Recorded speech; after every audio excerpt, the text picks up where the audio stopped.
अस्सलाम वालेकुम जी, मैं मारिया अली, आप देख रहे हैं मेरा चैनल। ईमान और ऑन खुलकर रजब भट्ट के मुकाबले पर आ चुके हैं नए व्लॉग में। हैरान कुन इल्ज़ामात भी लगा दिए। अपने घरों को ऐसे लाडलों से महफूज रखें, अपने रिश्तों को ऐसे लाडलों से महफूज रखें। जी, रजब भट्ट का साले ऑन शेख पर घर को तोड़ने का बयान, सनसनीखेज इल्ज़ाम, अपनी कामयाबी की खातिर अपनी सगी बहन की खुशियों की कुर्बानी। रजब के इंटरव्यूज़ और लाइव स्ट्रीम्स ने इंटरनेट पे धूम मचा दी, आग लगा दी। मेरी बहन और माँ पर बात आई तो खामोश नहीं रहूँगा। ऑन शेख का गालियों के जवाब में जो है गुस्से में वो पागल हो गए, लेकिन दूसरों की माँओं के नाम बदतमीज़ी से लेना उस पर जो है खामोशी है। बार बार तरबियत की बात की जाती है, उनकी वालदा भी आके तरबियत की कहानी सुनाती हैं कि जी हमारी तरबियत तो बहुत अच्छी है, हम हर औरत की इज़्ज़त करना सिखाते हैं अपने बेटे को, लेकिन अपनी बहन की सास का नाम बदतमीज़ी से लेना और उनकी इज़्ज़त ना करना, इस पर लोगों ने इनको जो है दोहरा मयार करार दे दिया। ईद के बाद लीक होने वाली खुफिया फ़ोन कॉल, मियाँ बीवी की खामोशी के पीछे क्या रजब और ऑन की असल जंग है? ये जंग है क्या?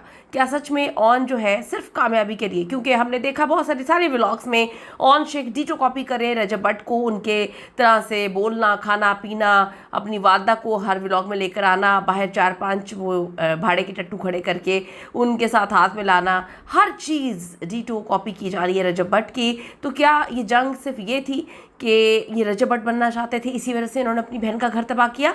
बहुत सारी चीज़ें आज की वीडियो में इस पर बात करेंगे, क्योंकि लोगों के इल्ज़ामात बहुत ज़्यादा है। रिक्वेस्ट है चैनल को सब्सक्राइब करें, हमें आपकी सपोर्ट की ज़रूरत है और आपने वीडियो को आखिर तक ज़रूर देखना है।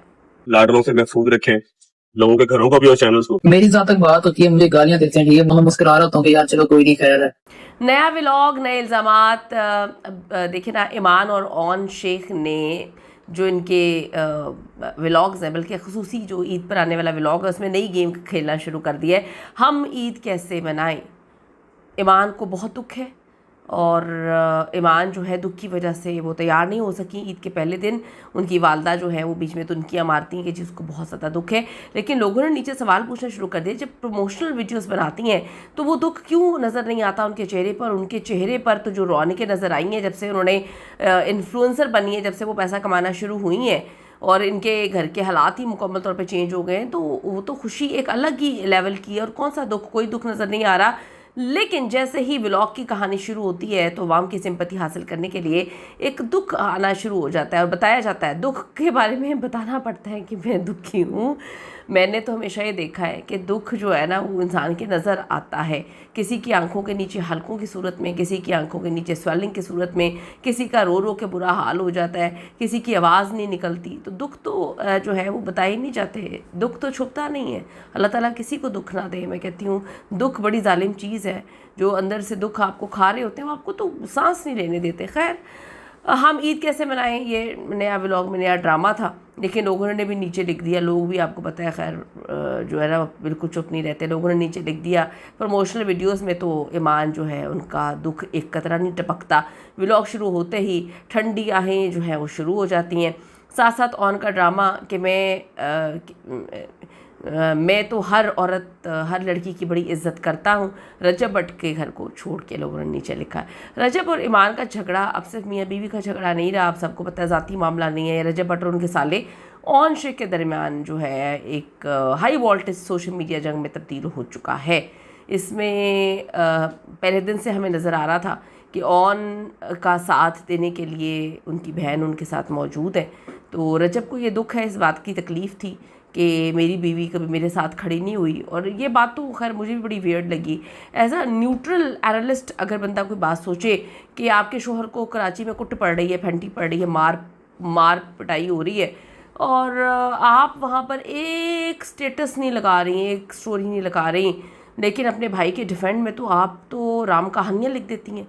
तो फिर लोगों ने कहा, फिर हर बात आप लोग नीचे कमेंट करना बंद कर दें एक ही बार बात को, चिटिंग। भाई चिटिंग की कहानी तो बड़ी पुरानी हो चुकी है, उनके बच्चे की पैदाइश से पहले की चिटिंग की कहानी थी।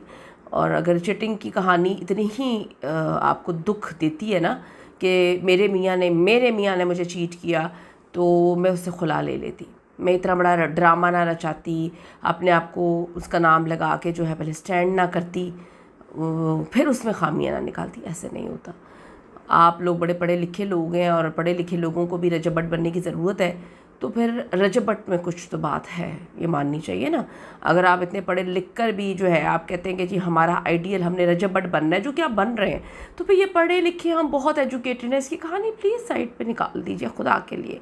जो गेम आप लोग खेल रहे हैं सबको नज़र आ रही है। एक न्यूट्रल बंदा अगर इस बात को देखेगा तो उसे समझ आ रही है कि हाँ आपके पर बुरा वक्त गुजर रहा है और आप वहाँ पे रुस्सी के बैठी हुई हैं, आप अपनी माँ के घर से नहीं निकल रही और आपने एक चिटिंग की कहानी पकड़ ली हुई है। भाई इतनी चिटिंग तो मैं कहती हूँ चीटर को तो माफ़ नहीं करना चाहिए। अगर आप मुझसे पूछेंगे मैं तो खुला ले लेती, बच्चा पैदा होने के कुछ टाइम बाद में खुला ले लेती। आपने नहीं ली क्योंकि आप उसे माफ़ कर चुकी थी।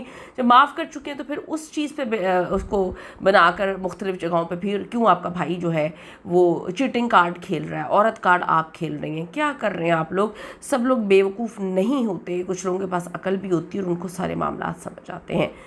रजब ने ऑन को लाडला कह के मुखातिब किया और सोशल मीडिया पर आवाम को सख्त अल्फाज में ख़बरदार किया कि ऐसे अफराद से अपने घरों को, अपने रिश्तों को महफूज रखें ताकि आपका हंसता खेलता आशियाना बर्बादी से बच सके।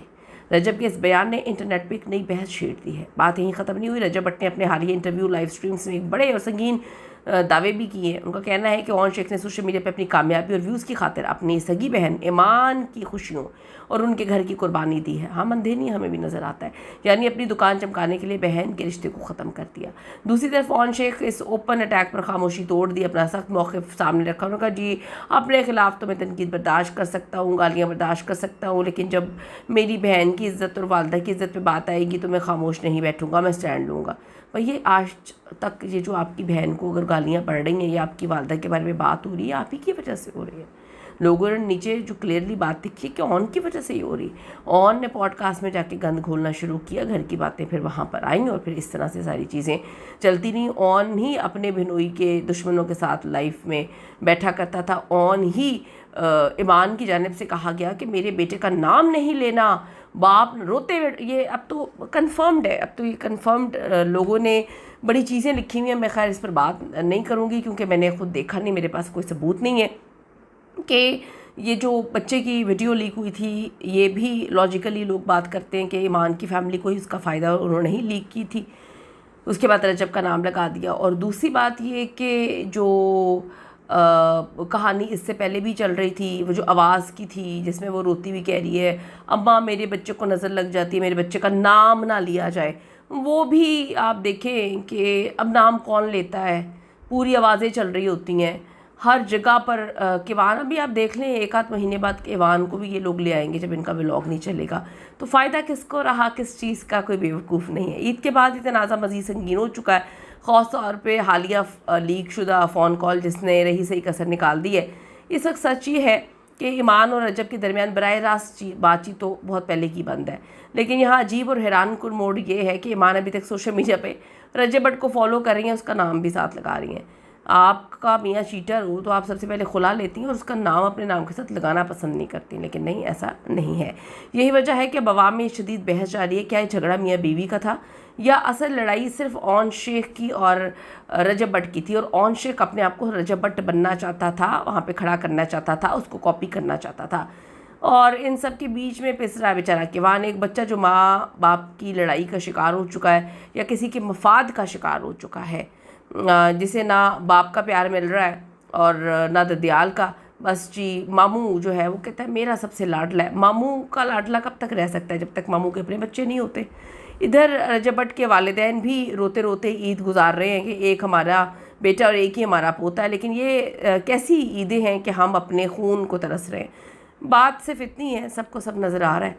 कमेंट सेक्शन में जाके अपनी कीमती राय ज़रूर लिखिएगा। आपको क्या लगता है कि कौन गलत है, किसके मफादात थे और कौन कामयाब हुआ। See you in the next video. लाने के बाद